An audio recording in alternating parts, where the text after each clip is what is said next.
You're watching Casually Baked, the podcast, home base for the Canna Curious. Thanks for tuning in. It's high time. We had a high time together. Settle in. It's time to get casually baked. Always just jump in and start talking. So Ben has always told me things about you over the years, and then I went online and was looking at your website and reading your bio, and I'm happy to welcome a proper badass with a giant heart onto today's podcast. I like the giant heart better. How about that? That's what I'm trying to lean to. We can all. I actually had this discussion with some friends of mine the other day about what a badass actually is. Yeah. I'll take the giant heart and trying to make it bigger. Yeah. So I'm curious, what did come out of that conversation? What does make a true badass? Nobody will answer me because we were talking. I don't know first we were talking about like what masculinity is. What's it mean to be like a man? Yeah. And then we got into talking about, all right, well then what's it mean to be a female, like a badass woman? Like what makes you a badass? Yeah. And I just think we throw that term around too much. Like, man, I have a great wife. And I'm not saying anything about that. And maybe other people have great wives, but that doesn't mean that they're badasses, right? Like they work for you, they're great, but a badass, I think, has to you got to change the world a little bit. You got to be helping people. You got to be out there making a difference. I agree. I wholeheartedly agree. I mean, we can, everything is a measure from our own perspective. But when you are doing things that shift the consciousness of the planet and change the world, that's proper badassery. And everyone in the world knows who Oprah is. Yeah. This was my point. Oprah's a fucking badass, man. Yeah. Oprah is a badass. And for me to put myself or even dude, I love my wife, right? But she ain't. We haven't changed the world yet. Neither one of us. And it's like the Lego movie. Everyone is awesome. I hate it. I can't stand it. No, everyone is not awesome, and I'm not but we can be awesome. Yes. We have the power to be awesome. But yes. First, we have to admit that we're not. If I'm already awesome, then what am I working towards? Right. Well, and there's this idea of, wherever I am right now, there's always the opportunity to get a little bit better today or to rest on my laurels. So even if you are already awesome, there's the ability for you to be more of that. And I think, you're speaking like a high achiever like me. And, it's something that my family jokes with me about because I feel like this should be everyone's mentality. I feel like everybody should wake up every day and want to be their own version of a badass. But they don't. I don't get rest on your laurels. What is that? What does that even mean? Yeah. What do you get? What are you, dead? Yeah. It's the truth. Well, so for me, cannabis was that catalyst that helped me recognize those things within myself, connect with my higher self, and choose to walk that path. What was that catalyst for you? The catalyst for me was a breakdown. I had what I like to call a mental breakdown / spiritual awakening. Yeah, and, those are good for it. And I don't know if there's a difference or the same or whatever. And it's not like a midlife crisis since I'm not old enough yet. I mean, maybe it is. Maybe it's an end of life crisis. Who knows? Everyone says midlife, right? We could die tomorrow. So maybe this is the end of my life. I don't know. But whatever crisis it was, I had one. Mm-hmm. And at the end of it, what I came out with is we got to do this together a little more. We have to let people see where we flaw, and then we need to work on them. We need to work on that. We need to, get up in the morning, make sure we don't have any makeup on, and let the world see us for who we are, and not try to hide from neither our strengths or our vulnerabilities, you know? Yeah, for So, sure. and that's the message that I really try to preach, you know, and like my vehicle is now jiu-jitsu, right? My vehicle is martial arts. Like how I do that in my day is martial arts, you know? Mm-hmm. And, but we need a little more love, you know, because it's got to start with love, you know, like I don't like it started, you know, sometimes when I say like, oh, everyone's not awesome, everyone's like, well, what about, you know, when you tell somebody that's struggling that, I'm like, yeah, you have to tell them the truth. Like, you know, right now you are struggling. Yeah. But you do have the power to get out of this. Yeah. You know? Yes. Like just some honest conversation, right? And then after you get out, you have the power to find your awesome. You know? It's not mine. Like yours is cannabis. You just said cannabis. If I try to go do cannabis, not happening. Like, don't get me wrong. I like my marijuana and I like my CBD. Yeah. But I don't have any passion in like making that more prevalent. I have passion in jiu-jitsu. Right. You know? So that's where, you know, it's not yours, and that's fine. If you try to do this jiu-jitsu thing, you're going to fall flat on your face maybe. Or get my face kicked in, one of the two. Either one, maybe, you know? You know, I had a friend say to me the other day, like, I'm learning how to do video editing. So that I'm trying to put my first podcast on YouTube right now. It's not going well. Anyway, so Yeah. I'm trying to do video editing. I'm trying to use like whatever. And my friend's like, oh man, that's awesome. You'll be able to like teach other people how to do it. And I was like, no, man, not at all. Yeah. I don't want to teach anybody how to do it because it's not my passion. Right. I want to do it. I want to know how to do it enough for me so that I can get my work done. But like where I teach is jiu-jitsu. That's my passion. Yeah. So I need to learn other skills, but I'm not going to fuck around like trying to make money doing these other things that I don't really care about. Exactly. And that's such a huge lesson for everyone. It's like if you get paid to be yourself, get paid to do what you love. And then when you are working 60 hours a week, like we all inevitably do, you'll at least be doing something that you love and that you're driven by. I'm retired. I don't know what you're talking about. I don't work. So tell me. I don't work at all. Well, yeah, I feel like you tried to retire once and then you were like, no, fuck that. And so are you still competing?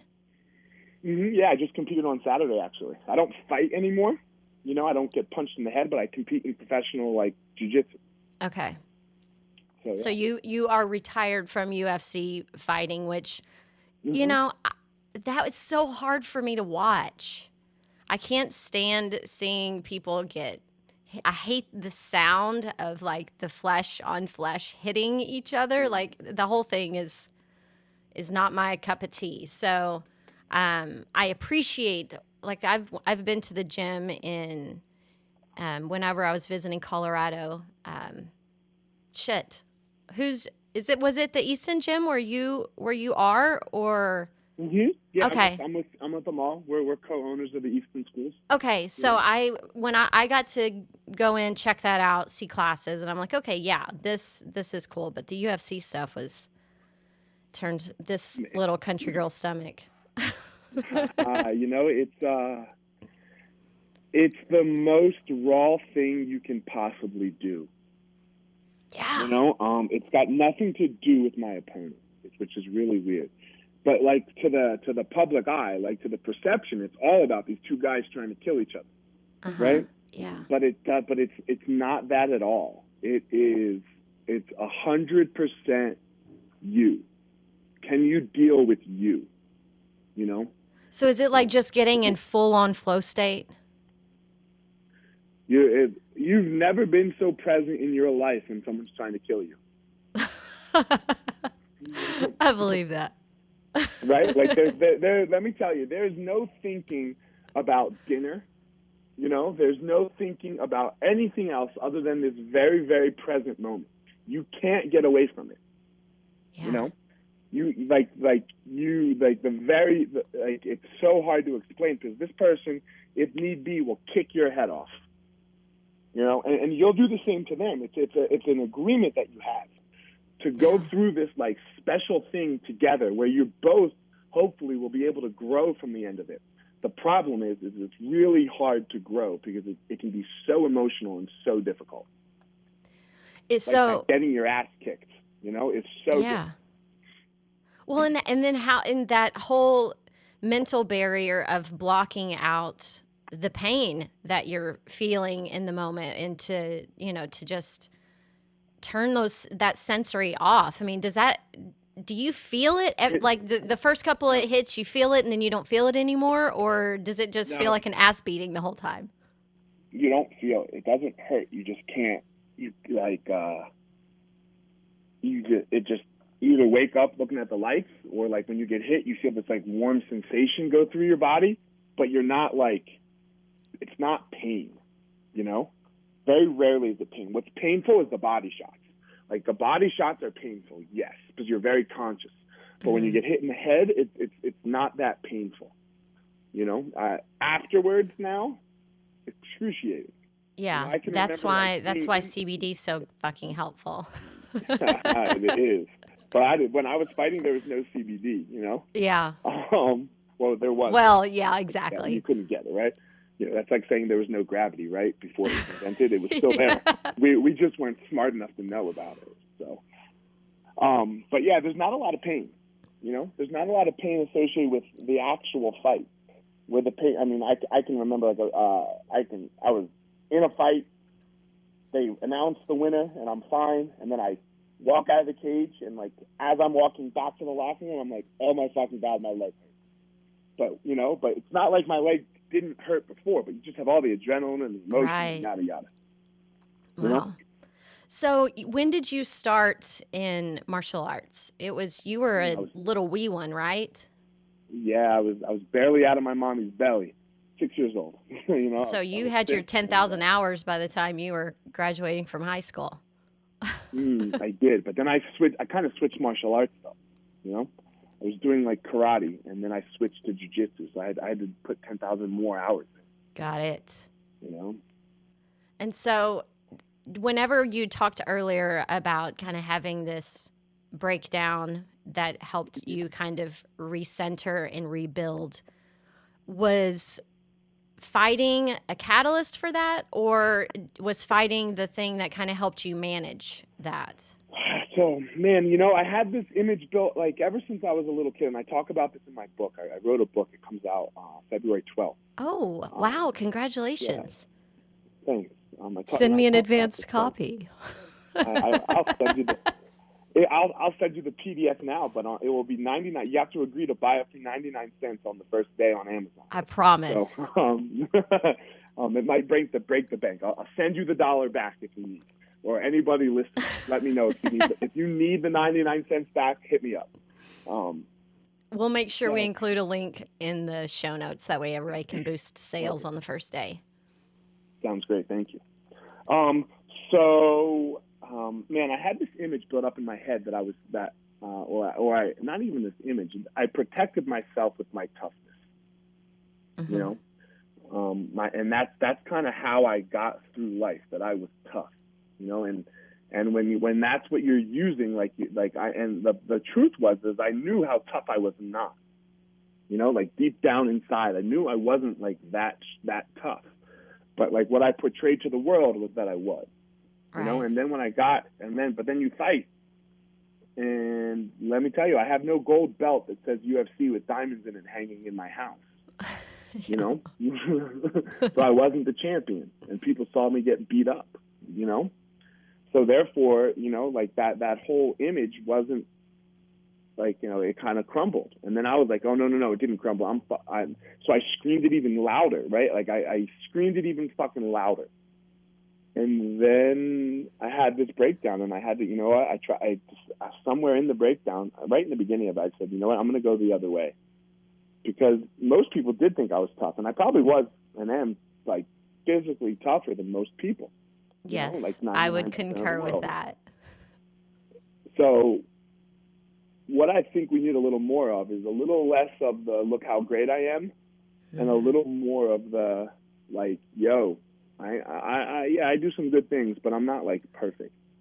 I know you guys look at me like this UFC fighter, champion, business owner, entrepreneur, but I got this weakness over here.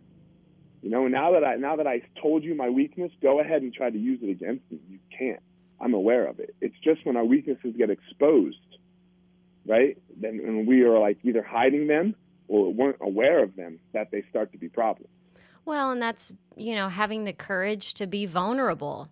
Like that is the most challenging thing that we face in our lives is, are we going to show people who we really are? Because we all are fucking scared to show who we are.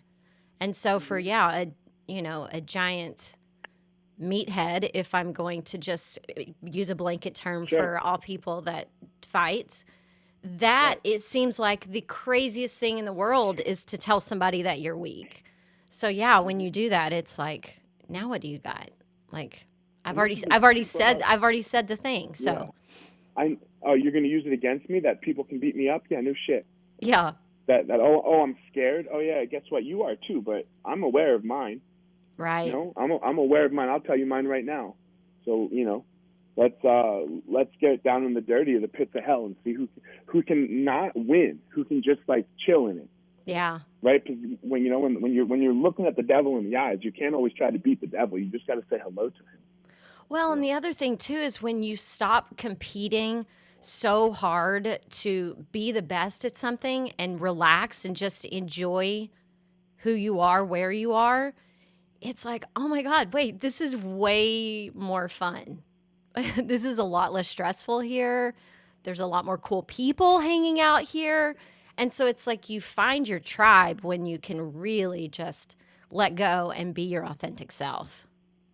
And for me, I'm even competing better. Because I've never competed this well in my entire life. Even when I was in better shape and younger and focused my entire life on competing. Yeah. Right, I am competing better now as a almost 38-year-old man, with kids and businesses and a wife, and I got shit to do all day. I don't have time to train 4 hours a day. Yeah. So, I train, I do my thing, but I'm facing tougher jiu-jitsu competition than I ever faced and winning.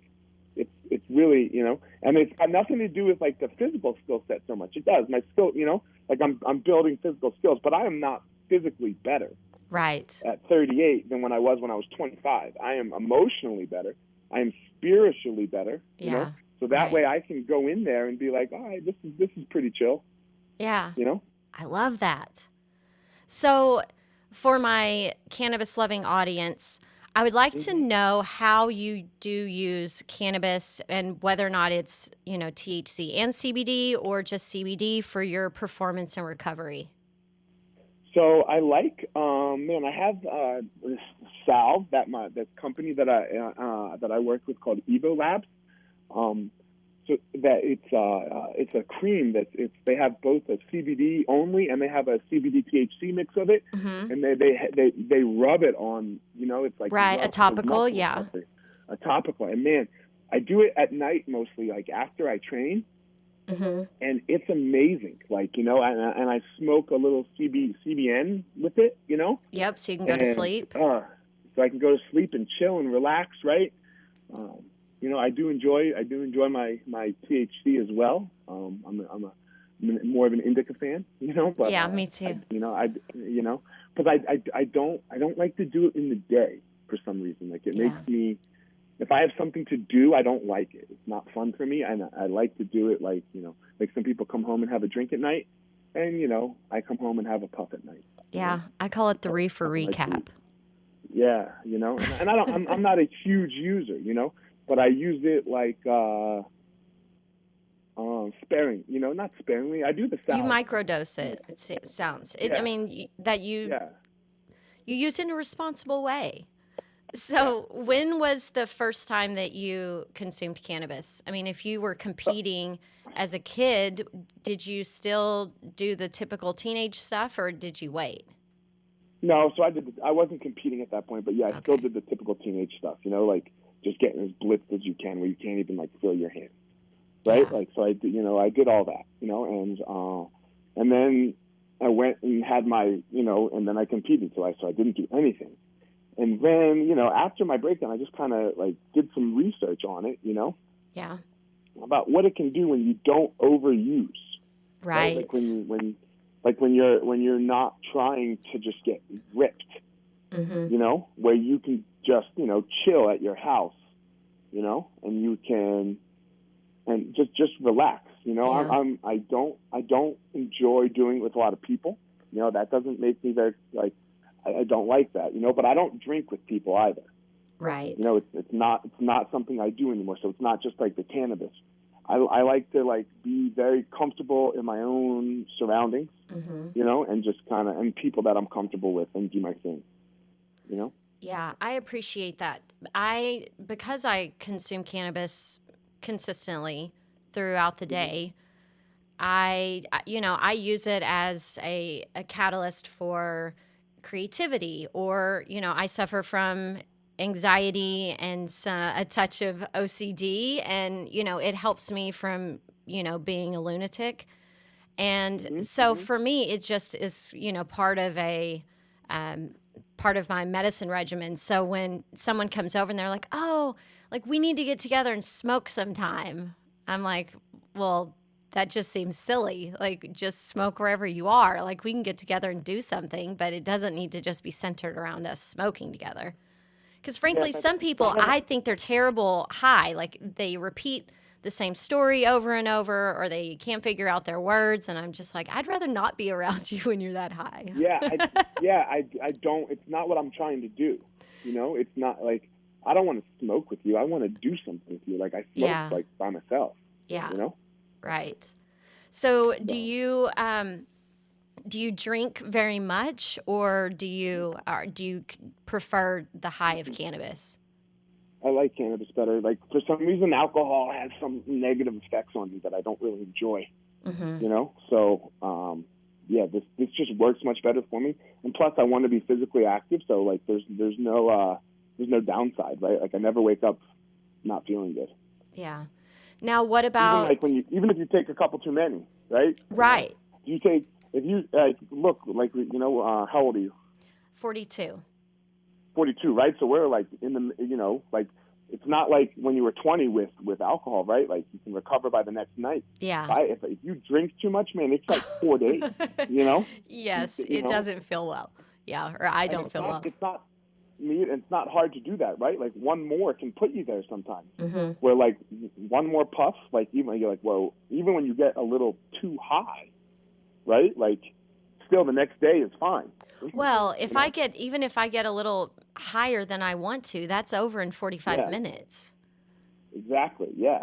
There's But no next day. yeah, and I recently, a girlfriend and I have started tracking our alcohol consumption to just see how many drinks we're having a week, because, you know, I will, when I'm really stressed out and I'm working a lot, I'm consuming cannabis, and then I'll have 2 glasses of wine, and then I wake up the next morning and I'm like, 2 glasses of wine used to not make me feel like this, but now I feel terrible.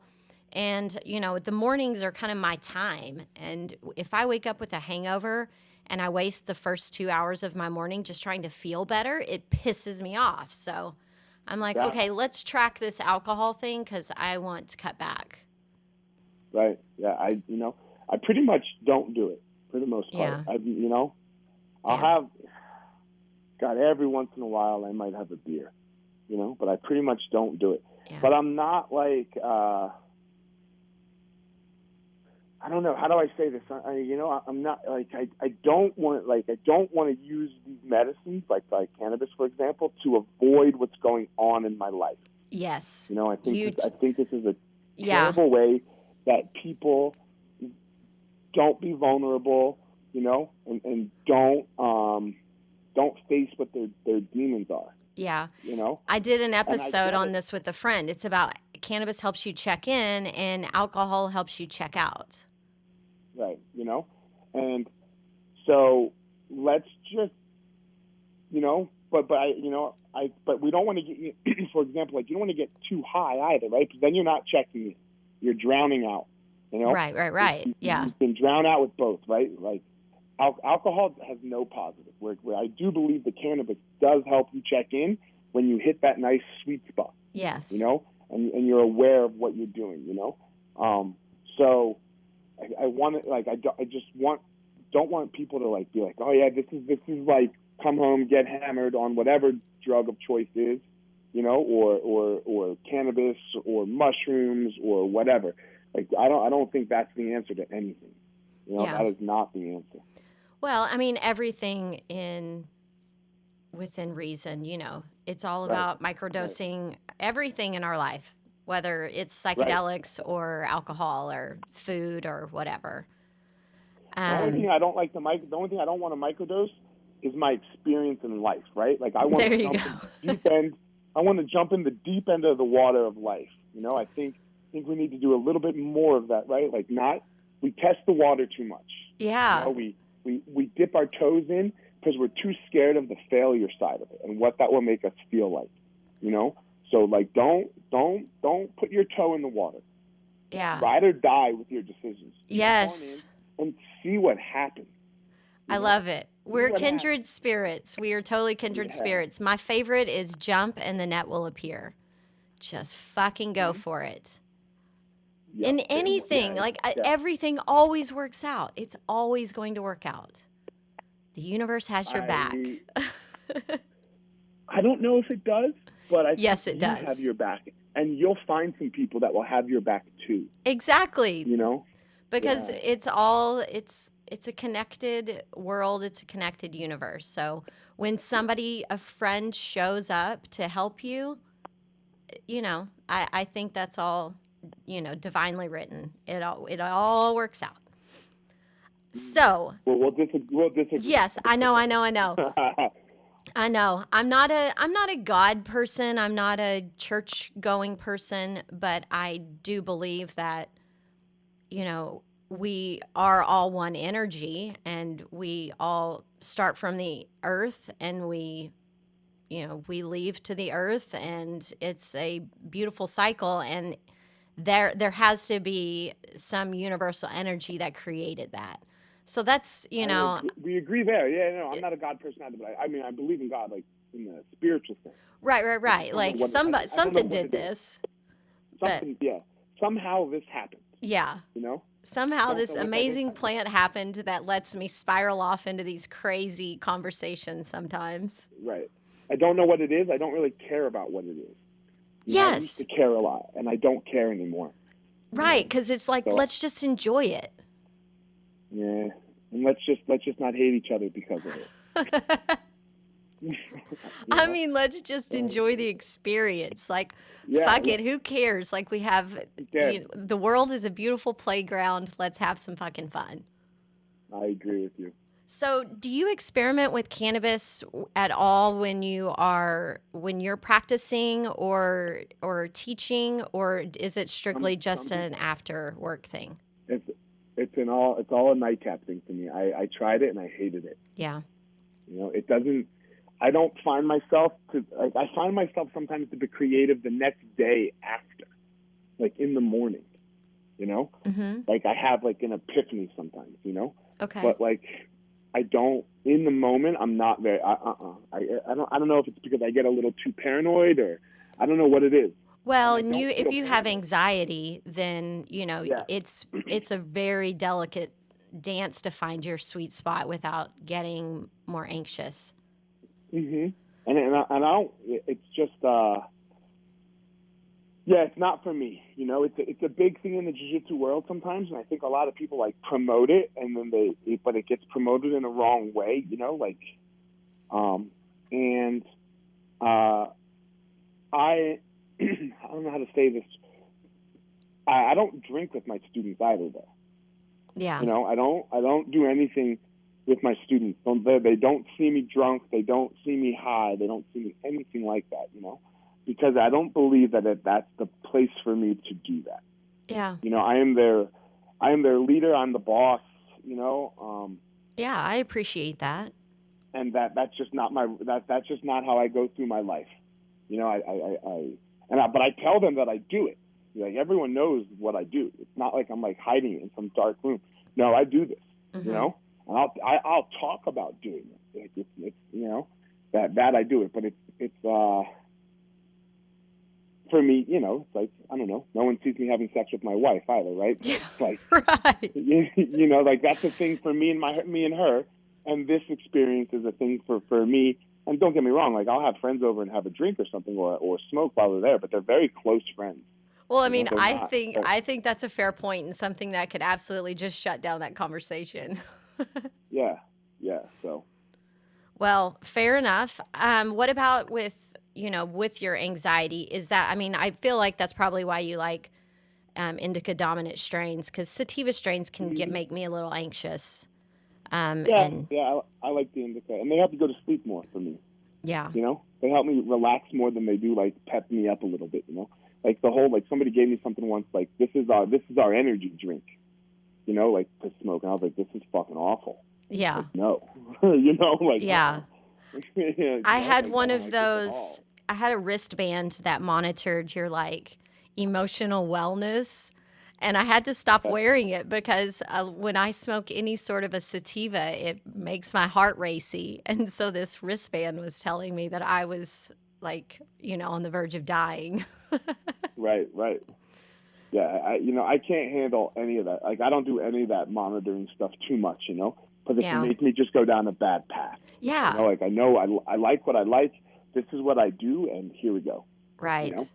Well, so I recently had several genetics panels run, and I have an epigenetic coach who went through and was like, okay, this is how your body forms muscle, and this is how your body recovers, and this is your best path for exercise and sleep and food and supplementation and all that kind of stuff. And I had my endocannabinoid panel done, and I was so worried because I'm like, what if this tells me that cannabis isn't great for me and I've been using it every day for 22 years? Like, am I going to really change that behavior? And fortunately, I found out that cannabis is good for me and the way I use it is good for me. But some of my favorite foods now, whenever I go out, I do have that thing like, you know what?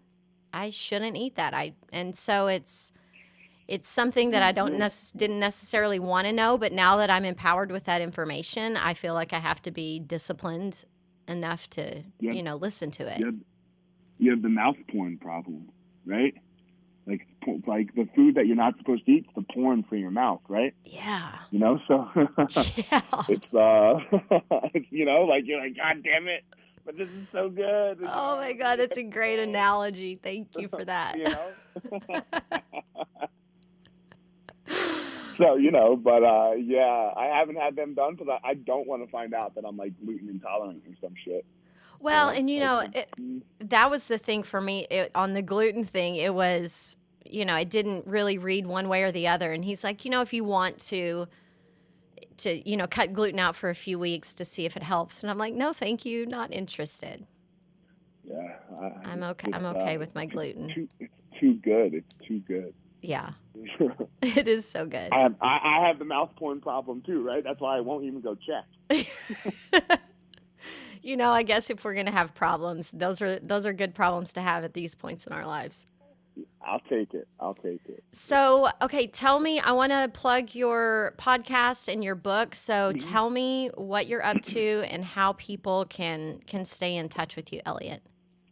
So both my book and my podcast. My book will be out in February, and the podcast is The Gospel of Fire. So, but that's the name of the book as well. You can find it at iTunes, Stitcher, Spotify, all over the place. It's on my website at eliotmarshall.com. And then... and that's Eliot with one L, Eliot. One L, one T. Yes, one L, one T, Marshall with two L's. And then, all my Instagram, Facebook handles, all that kind of stuff, Twitter. I don't like Twitter that much, but I'm there. Yeah. Fire Marshall 205. And if you're asking where the 205 came from, that's the weight division I used to fight in, and I will only see again when I'm dying of cancer. So, okay, and I know that you said you recently competed. So tell me what's your latest. I think you're the only person to hold some title, and it was a really long name, and I don't want to have to try to say it in the intro. So tell me right now what that is. So I was the first American to win the gold medal at the Pan American Games for Brazilian Jiu-Jitsu, all the belts coming up before black. I never competed in the black belt, but I started fighting in MMA. And then so yeah, but I was the first one to do that. I won a bunch of stuff, that's all great. I love it. I love jiu-jitsu. Now I compete. I give all the money I win competing away. So I don't keep any of it. I give it to people that are suffering from anxiety and depression, so that they can go to therapy. Do whatever it is they need to do to help themselves. I love that so right much. now, I loved reading that. So, and I'm appreciating that you're telling us now. I live a really blessed life, like we were talking about earlier, right? And I'm not sure by what or who or anything like that, but all I know is that in my struggle, I had everything I needed, everything somebody could possibly need to get help. And that's not everyone's case. Yeah. That's not everyone's case. So my job is to I heard Obama say this on the new Letterman show. Letterman has a new special on that. Yes, it was so good.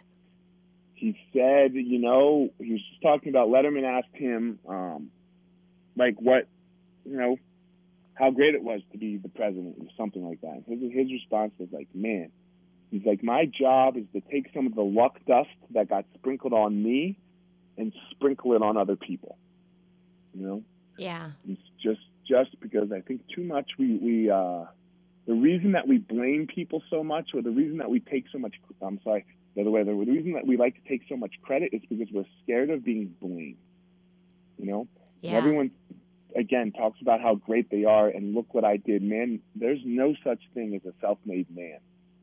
That does not exist, or a woman, whatever. You didn't make yourself. Yeah. Somewhere along the way, you had an experience with somebody, or something changed you. Something changed you. I don't know, Joanna, maybe you're going to become the next Joe Rogan with your podcast, right? Somebody made this thing called the internet that allowed you to do that. Yeah. You didn't do that.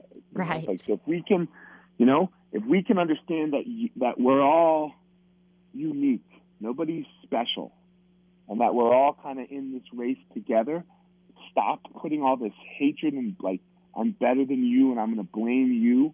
If we can get away from a little bit of that, I think we'll do a little better in helping each other, rather than pushing each other down.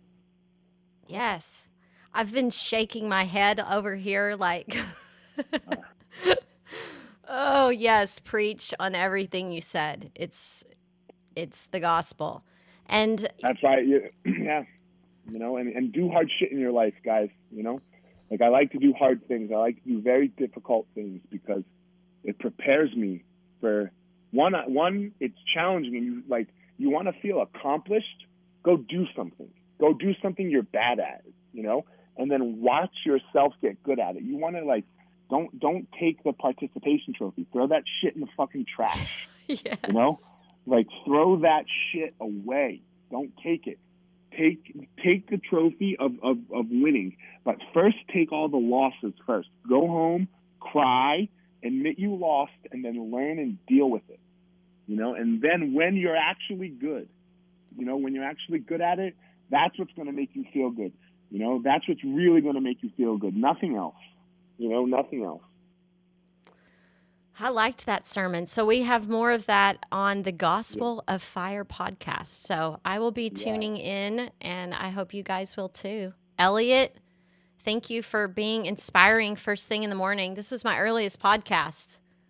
Yes. I feel like I still have sleep in my eyes. I had to do some meditation too. I wake up, I have little kids, right? So I have to wake up early to do my meditation to make sure I get in as much as I need in the day. I got up at 5. I have to get up at 5:30. It sucks sometimes. Yeah. I have to wake myself up so that I'm all right, don't fall back asleep. Yeah. No, and my alarm goes off at 5:15, but with this this tincture that I take before I go to bed so that I can fall asleep faster, I wake up 5 minutes before my alarm clock, ready to go. And so this morning, I'm up, but I have to have a breakfast before I can meditate, because otherwise I will go back to sleep. Oh, okay. Gotcha. Yeah, man, they say when you're doing something right, your passion wakes you up. You don't need a clock. Well, I'm there, brother. That's right. All right. Sounds good, Joanna. All right. I'll talk to you soon, Eliot. Thank you again. Thank you very much. Appreciate it. Yep. Bye. Didn't I tell you he's a fucking badass? I love that man. All right. Thanks for tuning in to Casually Baked, the podcast. I guess this is technically the first video episode, so it's only going to get better.